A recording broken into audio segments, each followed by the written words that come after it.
Thank you. Let me just have a few more questions, if that's okay. Yes, please. Mr. Godwin, you had kind of a unique perspective during the 1980s, during the Matabele land massacre, and as a lawyer at that time. What do you suppose the response will be for those who want to hold people accountable?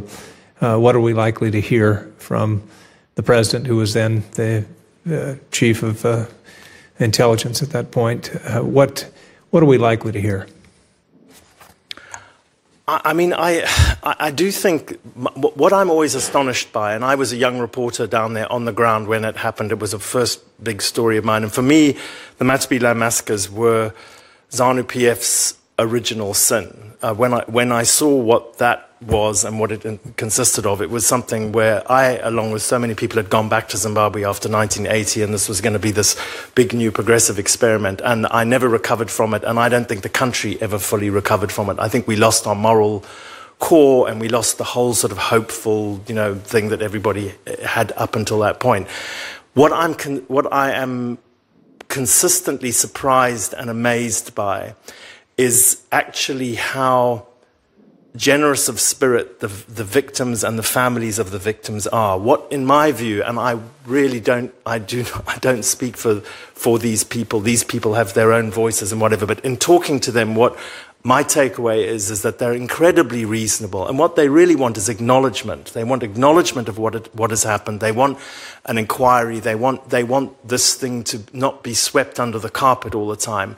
And for a government, for any government, it's actually a concession you can make that doesn't cost you that much. Now that it's actually really quite a long time ago, and they've gone a little bit way once, they said moment of madness. Well, there's a slight problem with it being a moment of madness, which it took 4 years, 5 years, depending on how you calculate it. So it wasn't a moment of madness. And the other problem is that the two of the people who were most intimately involved in the Matabele land massacre are now more senior than ever before. So in a sense, the more direct perpetrators, the most direct perpetrators, especially Parents Shiri, who was who commanded the troops in the field, who were doing this, is now in the cabinet. So in a perfect world, I think that really has to be dealt with, and the country can't move on really in its sort of the culture of impunity we were talking about before. It really starts with the Matabele land massacre, and then it goes on through all these other things. ZANU-PF has been rewarded every time it's used violence for political ends. It's worked. If you just look at it on a cause and effect basis, it's worked for them, and they haven't had to pay, a price for it. And if that goes on, it becomes completely irrational for them to stop. Why would they stop? It works every time. Thank you, Mr. Beattie.